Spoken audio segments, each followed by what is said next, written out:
তো এই যে হাজারো পরিবার বিগত স্বৈর শাসনের সময় যাদেরকে আমরা হারিয়েছি, যাদের আত্মত্যাগের বিনিময়ে কিন্তু আজকে আমরা এখানে দাঁড়িয়ে একটা বাংলাদেশে, গণতান্ত্রিক বাংলাদেশে আপনাদের সাথে নিয়ে পাশে নিয়ে কথা বলতে পারছি, সেই জায়গা থেকে আমরা বলতে চাই যে আমাদের যারা বীর শহীদ সামনের বাংলাদেশটার নেতৃত্ব দিবে কিন্তু তারাই। এখন যারা জুলাই যোদ্ধা,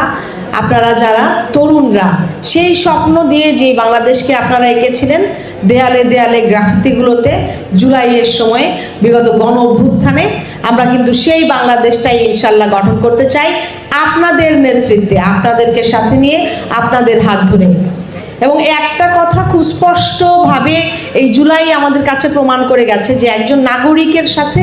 রাষ্ট্রের কি সম্পর্ক হবে, একজন সাধারণ মানুষের সাথে রাষ্ট্রের কি সম্পর্ক হবে, সেই সম্পর্কটা কেমন হওয়া উচিত। নাগরিকের অধিকার রক্ষার ক্ষেত্রে কোনো আপোষ হবে না, কোনো অন্যায় মানা হবে না। এই জায়গাটাতে কিন্তু জুলাই আমাদেরকে নিয়ে এসেছে। এবং এই জন্য জুলাই যোদ্ধা যারা আছেন, এই অভ্যুত্থানে যারা অংশগ্রহণ করেছিলেন, ছাত্রদের সাথে যে জনতা নেমে এসেছিল, সবাই সারা বাংলাদেশের জন্য এই জুলাই একটা দল, একটা মতের মানুষের, একটা গোষ্ঠীর কারো না, এটা সারা দল মত নির্বিশেষে সবার জন্য জুলাই, সারা বাংলাদেশের। এবং জুলাইয়ে যারা আত্মত্যাগ করেছে, যারা শহীদ হয়েছে, যাদের রক্তের বিনিময়ে আমরা এই নতুন বাংলাদেশে দাঁড়িয়ে কথা বলতে পারছি,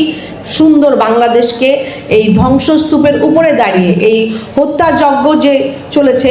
তাদের শহীদদের যেই রক্তে ভেজা বাংলাদেশ, সেটার উপরে দাঁড়িয়ে যখন আমরা কথা বলছি, তখন আমরা শ্রদ্ধা ভরে তাদের স্মরণ করছি। আমাদের সকল সময়ে বাংলাদেশ ইতিহাসে নেতৃত্বস্থানীয় জায়গায় কিন্তু ছাত্ররা ছিলেন। আপনি যদি ভাষা আন্দোলন দেখেন, আপনি যদি মুক্তিযুদ্ধ দেখেন, বিগত স্বৈরাচারের বিরুদ্ধে 90-এর যে আন্দোলন দেখেন, বিগত সময়ে শাপলা চত্বরে যেই আন্দোলন করা হয়েছিল, ম্যাসাকারে যাদের হত্যা করা হয়েছিল, বিডিআরদের সৈনিকদেরকে যেখানে হত্যা করা হয়েছিল, এবং বলপূর্বক গুমের শিকার এবং বিচার বহির্ভূত হত্যার শিকার সকলে, গণতন্ত্র পুনরুদ্ধার আন্দোলনে যাদেরকে আমরা হারিয়েছি, শেষে এই জুলাইতে আমরা তরুণদের নেতৃত্বে এই আন্দোলন যখন বেগবান হয়, তখন পাবলিক ইউনিভার্সিটি, প্রাইভেট ইউনিভার্সিটি, মাদ্রাসা ছাত্র, সাধারণ মজুর থেকে শুরু করে সবাই এখানে যোগদান করেছিলেন। আমাদের মারা, আমার বোনেরা সবাই রাস্তায় নেমে এসেছিলেন এবং তাদের সকলের আত্মত্যাগের বিনিময়ে কিন্তু আমরা আজকে এখানে দাঁড়িয়ে এবং একসাথে